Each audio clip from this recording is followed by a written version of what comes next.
میرے پیارے دوستوں، میں آپ کو بتا ہی چکا ہوں کہ بغداد پہنچ کر میں پہلے کی طرح عیش و آرام کی زندگی بسر کرنے لگا۔ دن رات سیر تماشے کے سوا مجھے کوئی کام نہ تھا، لیکن یہ سلسلہ آخر کب تک چلتا؟ میری طبیعت اس چین کی زندگی سے بھی اکتا گئی۔ پھر کیا تھا؟ ہر وقت یہی جی چاہتا کہ فوراً بوریا بستر باندھ کر سفر پر نکل کھڑا ہوں اور دنیا کی سیر کروں، نئے ملکوں میں جاؤں، نئے لوگوں سے ملوں۔ آخر مجھ سے رہا نہ گیا۔ میں نے بہت سا اچھی قسم کا تجارت کا سامان خریدا اور سفر کی تیاری کرنے لگا۔ سفر کی تیاری کرنے کے بعد میں دریائے دجلہ کے راستے بصرہ پہنچا۔ وہاں اتفاق سے بندرگاہ میں ایک بالکل نیا اور خوبصورت جہاز پوری طرح سے چلنے کے لیے تیار کھڑا تھا۔ اس پر بہت سے سوداگر پہلے ہی سے سوار تھے۔ میں بھی سامان لدوا کر ان کے ساتھ ہو گیا۔ میرے سوار ہونے کے کچھ ہی دیر بعد جہاز نے لنگر اٹھایا اور چل پڑا۔ ہوا سفر کے موافق تھی۔ ہم دیر رات سفر کرتے رہے اور بہت سے جزیروں اور بندرگاہوں سے ہمارا گزر ہوا، جہاں ہم نے خوب لین دین کیا اور نفع کمایا۔ اسی طرح سفر کرتے کرتے ہمارا جہاز ایک ایسے جزیرے کے کنارے پہنچا جو دیکھنے میں تو بہت ہی ہرا بھرا تھا، لیکن ہمیں نہیں معلوم تھا کہ یہ بالکل غیر آباد ہے۔ ہر طرف پھلوں کے درخت اور پھولوں بھری جھاڑیاں نظر آتی، صاف شفاف ندیاں بہہ رہی تھیں اور فضا میں پرندوں کی چہچہانے کی آواز گونج رہی تھی۔ غرض کے اس جزیرے کی تازگی اور سرسبزی کو دیکھ کر آنکھوں میں ٹھنڈک پڑ گئی۔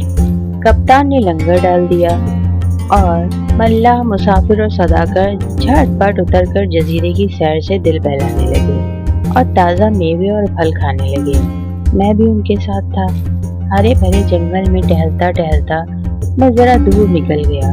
وہاں ایک ندی کے کنارے گھنے درختوں کے سائے میں نرم نرم گھاس پر بیٹھ کر میں نے خوب پیٹ بھر کر پھل کھائے اور بہتا صاف پانی پیا۔ سنسان جنگل میں ٹھنڈی ٹھنڈی ہوا چل رہی تھی۔ مجھے نیند آنے لگی۔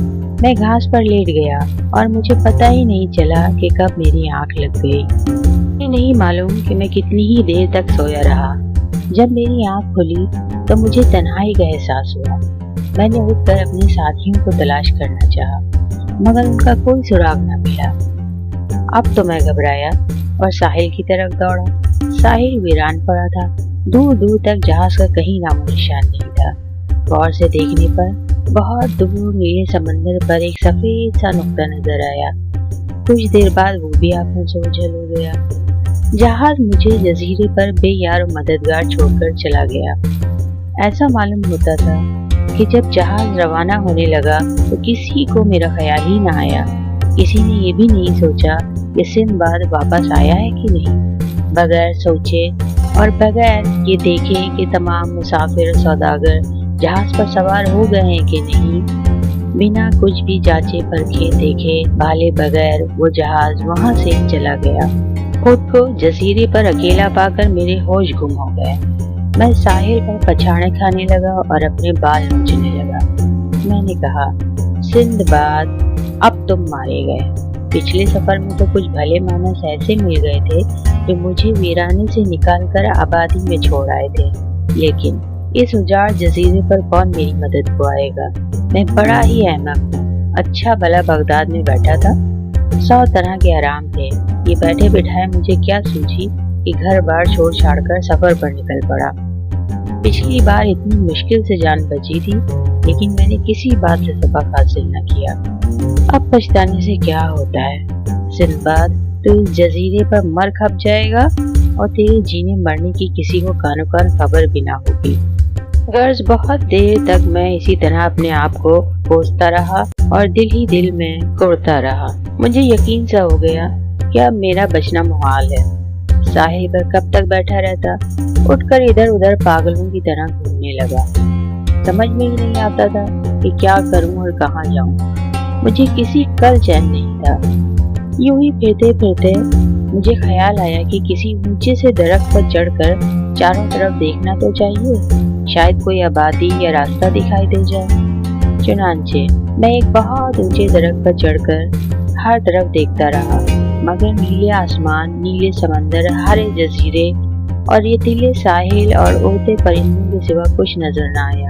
मैं उतरने ही को था कि मुझे दूर जजीरे के बीच में किसी सफेद सी चीज की झलक दिखाई दी। इतनी दूर से ठीक से पता नहीं चलता था कि वो क्या है। मैं जल्दी जल्दी दरख्त से उतरा और उसी तरफ रवाना हो गया जिधर वो सफेदी दिखाई दी थी। करीब पहुंचकर क्या देखता हूँ कि सफेद रंग का एक बहुत बड़ा गुंबद जमीन पर रखा है। मैं हैरान होकर उसके गिर्द घूमने लगा। अंदर जाने का कोई दरवाजा नजर नहीं आया। उसकी सतह इतनी हमवार और चिकनी थी कि उस पर चढ़ना मुहाल था। मैंने जमीन पर निशान लगाकर गुंबद का घेरा नापने की गर्ज से उसके गिर्द एक चक्कर और लगाया। उसका घेर 50 कदम से भी ज्यादा था। मैंने दिल ही दिल में कहा कि इस उजाड़ जगह पर इतना जबरदस्त गुंबद बनाने की किसे सूझी, और फिर ये क्या चक्कर है, इसमें न दरवाजा है न खिड़की। लेकिन एक बात मेरे जहन में फौरन आई, अगर ये गुंबद किसी ने बनाया है तो इस गुंबद को बनाने वाला भी यहाँ आसपास जरूर होगा। मैं इसी सोच में डूबा हुआ था कि यकायक अंधेरा छाने लगा। जैसे बरसात में सूरज के आगे घटा आ जाने से धूप गायब हो जाती है।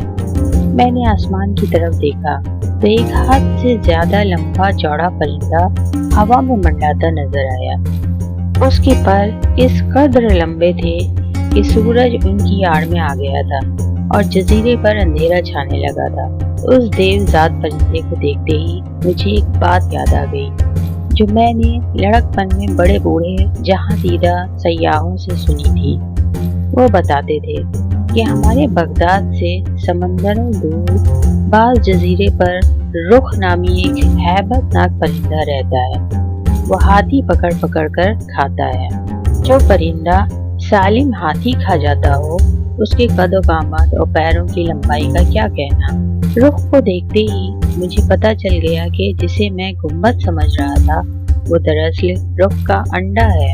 देखते ही देखते रुख नीचे उतर आया और अंडे पर बिल्कुल उसी अंदाज में बैठ गया जैसे मुर्गी बैठकर अंडे सेती है। अंडे पर बैठने के थोड़ी देर बाद रुख सो गया।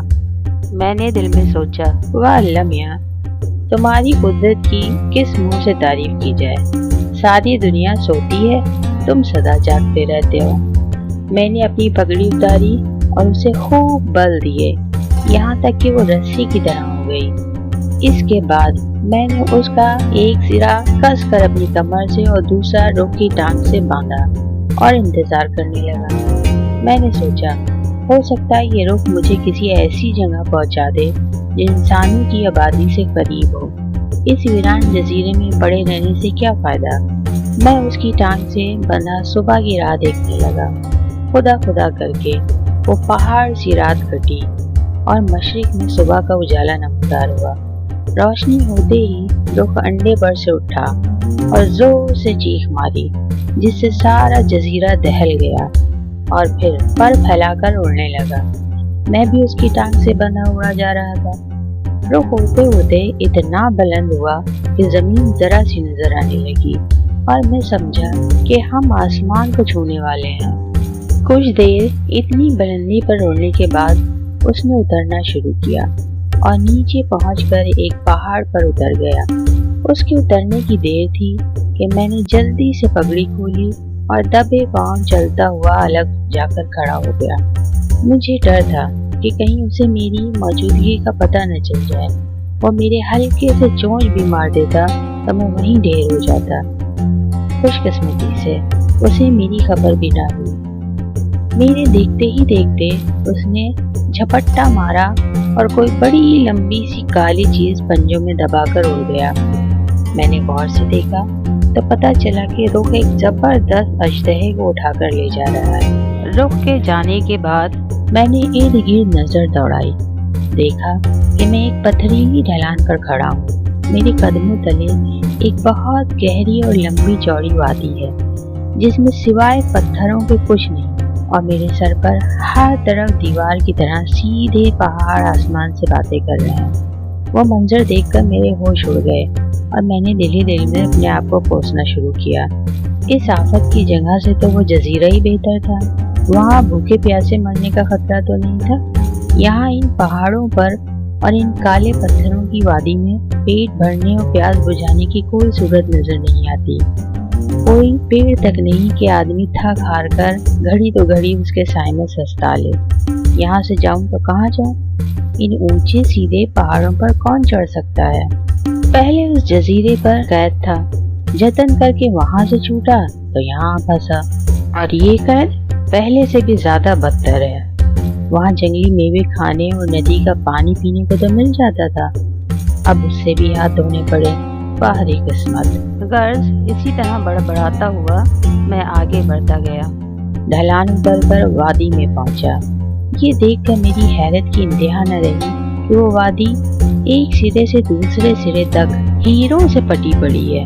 वहाँ हर किस्म और साइज के हीरे मौजूद थे, और बाज तो ऐसे नादिर और बेबहा थे कि बादशाहों ने भी कभी नहीं देखे होंगे। सारी वादी धूप में जगमग जगमग कर रही थी, लेकिन उन हीरों के साथ ही वहाँ अजदहे और सांप भी बेइंतहा थे, और उनकी शक्लें देखकर और फुंकार सुनकर मेरी टांगें कांपने लगी। बाज अजदहे तो इतने मोटे और लंबे थे जैसे ताड़ के दरख्त का तना, और अगर हाथी भी आ जाता तो उसे भी एक सांस में निगल लेते। मेरी जान उनसे इस तरह बची तो उस वक्त वो तेजी से रेंग रेंग कर अपने गारों और बिलों में जा रहे थे। दिन के वक्त वो रुखों के डर से छुपे रहते थे और रात को बाहर निकलते थे। अजदहों के डर से मेरी भूख प्यास उड़ गई। मैं सोचने लगा कि रात को मेरी जान कैसे बचेगी। कुछ देर बेकार फिरने के बाद मैंने कोई ऐसी जगह ढूंढने की कोशिश की जहां छुपकर मैं रात बसर कर सकूं। शाम के वक्त एक अलग थलग सी जगह पर मुझे एक गार नजर आया। उसका दहाना बहुत छोटा था। मैंने तय किया कि इसी गार में पनाह लेनी चाहिए। मैंने उसमें दाखिल होकर दहाने को एक भारी पत्थर से बंद कर दिया ताकि बाहर से कोई ना आ सके, और इत्मीनान की सांस ली। जब मेरी आंखें अंधेरे में देखने के काबिल हुई तो मैंने गार को देखना शुरू किया। मैं चंद कदम ही चला था कि गार में परली तरफ एक बहुत बड़ा अजदहा नजर आया जो अपने अंडों पर कुंडली मारे बैठा था। मेरे रोंगटे खड़े हो गए और अंदर की सांस अंदर और बाहर की बाहर रह गई। समझ में ना आता था कि क्या करूं। बाहर जाऊं तो खतरा, अंदर रहूं तो खतरा। आखिर मैंने सोचा कि अपने आप को अल्लाह के रहम करम पर छोड़ देना चाहिए। उसे बचाना मंजूर होगा तो बचा लेगा। ये सोचकर मैं वहीं बैठ गया और सारी रात आंखों में काटी। भला इतना डरे हुए आदमी को नींद आती है क्या? सुबह होते ही मैं पत्थर हटाकर लड़खड़ाता हुआ बाहर निकला। एक तो मैं भूखा प्यासा, दूसरे 2 रातों से सोया न था, तीसरे जान के डर से बेहाल था। बस टांगों में सकत न रही, बगैर किसी मकसद के गिरता पड़ता एक तरफ चला जा रहा था कि गोश्त का लोथड़ा चट्टानों से लुढ़कता हुआ मेरे सामने आ गिरा। देखा तो मालूम हुआ कि ज़बा की हुई और खाल उतरी हुई भेड़ है। मैंने उधर उधर देखा, कोई आदमी नजर न आया। पता न चल सका कि ये माजरा क्या है और भेड़ किसने किस लिए नीचे फेंकी है। सोचते सोचते मुझे एक बात याद आ गई जो मैंने कई बार सयाहों और सौदागरों की ज़बानी सुनी थी। उन लोगों का कहना था कि बहुत दूर एक जजीरे पर हीरों के पहाड़ हैं, और उन पहाड़ों के बीच में एक वादी है जो हीरों से अटी पड़ी है, लेकिन पहाड़ों की वजह से इंसानों का उस वादी में गुजर नामुमकिन है, और अगर बिलफर्ज वहाँ कोई पहुँच भी जाए तो वादी में रहने वाले अजदहों से जान नहीं बचा सकता। चुनांचे सौदागरों ने वादी से हीरे हासिल करने की एक अनोखी तरकीब निकाली है। वो दिन के वक्त भेड़ ज़बा करके खाल उतार के पहाड़ से नीचे वादी में फेंक देते हैं। जब वो भेड़ नीचे गिरती है तो हीरे नर्म तर गोश्त में फंस जाते हैं। दोपहर को जब उकाब और मुर्ग वगैरह शिकार की तलाश में निकलते हैं तो भेड़ें उठाकर अपने अपने घोंसलों में ले आते हैं। उन्हीं घोंसलों में उतरता देख सौदागर शोर गुल मचाते हुए उनकी तरफ दौड़ते हैं। उनके शोर से घबराकर परिंदे भेड़ों को छोड़ छाड़ कर उड़ जाते हैं। उनके जाने के बाद सौदागर भेड़ की गोद से हीरे चुनकर हंसी खुशी अपनी राह लेते हैं। ये बात याद आते ही मैं समझ गया कि भेड़ क्यों फेंकी गई है। फौरन ही मुझे उस डरावनी वादी से निकलने की एक तरकीब सूझी। मैंने दौड़ भागकर उम्दा उम्दा हीरे उठाने और जेबों में भरने शुरू कर दिए। जब जेबें भर गईं, तो मैं उन्हें आस्तीनों में इकट्ठे करने लगा। इस तरह सैकड़ों हीरे जमा करने के बाद मैंने पगड़ी उतारी और अपने आप को खूब मजबूती से भेड़ से बांध लिया। फिर मैं भेड़ के नीचे लेटकर इंतजार करने लगा। दोपहर होने वाली थी, इसलिए मुझे ज्यादा इंतजार न करना पड़ा। एक सिमर ने आकर झपट्टा मारा और भेड़ और मुझे ले उड़ा।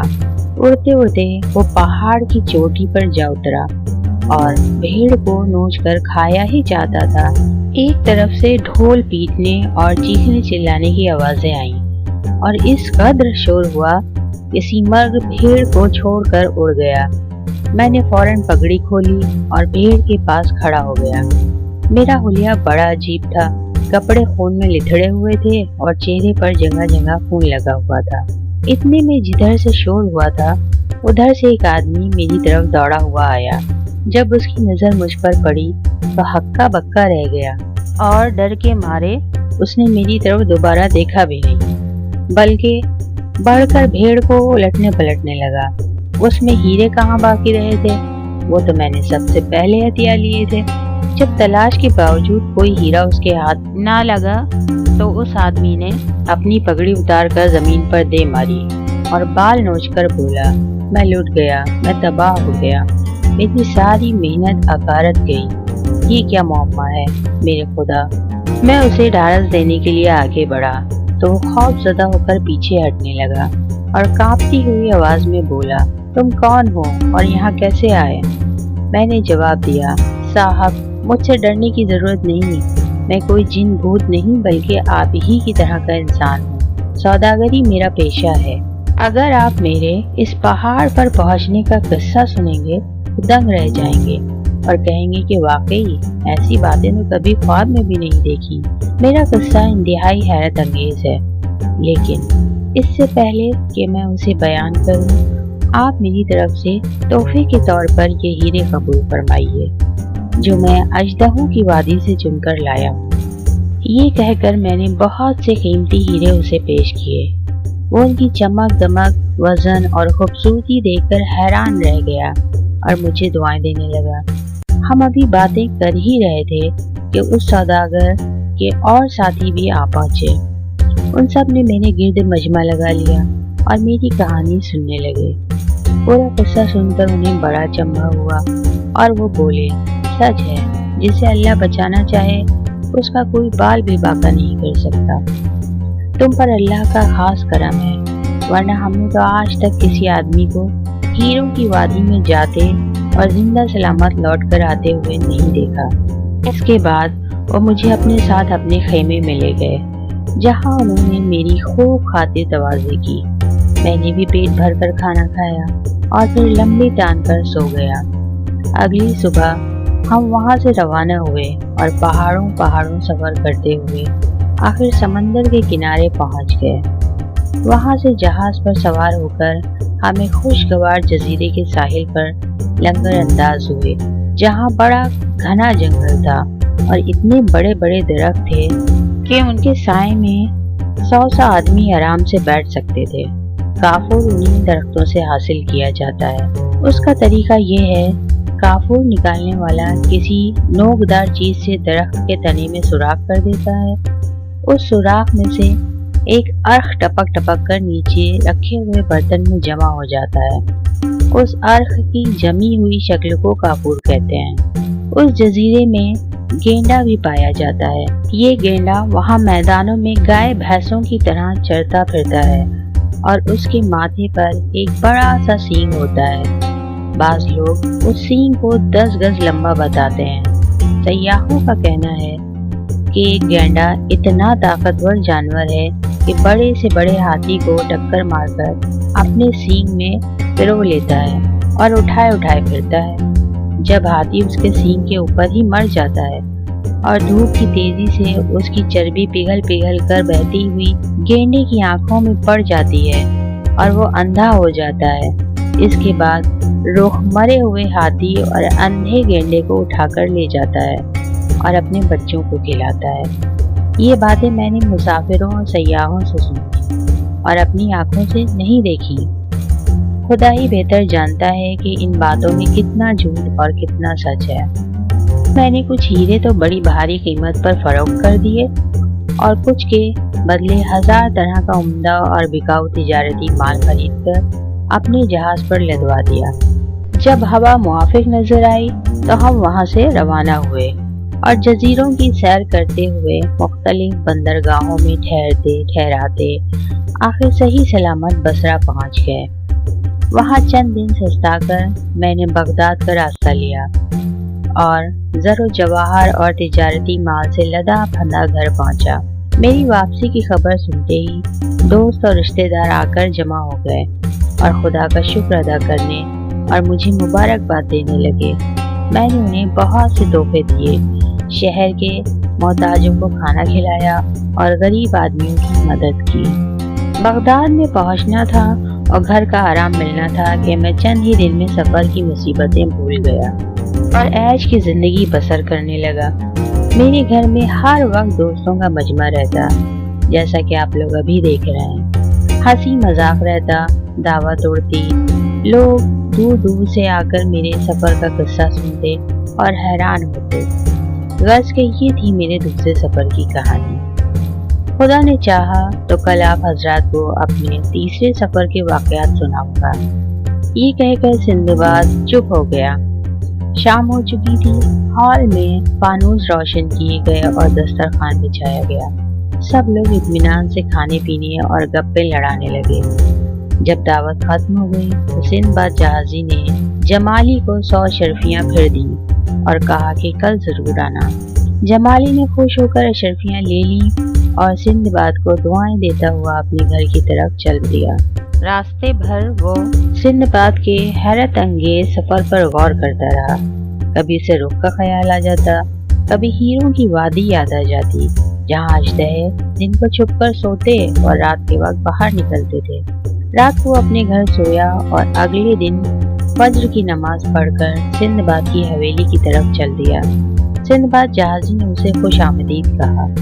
تھوڑی دیر بعد باقی مہمان بھی آ گئے۔ سب لوگ نے جی بھر کر دعوت کھائی۔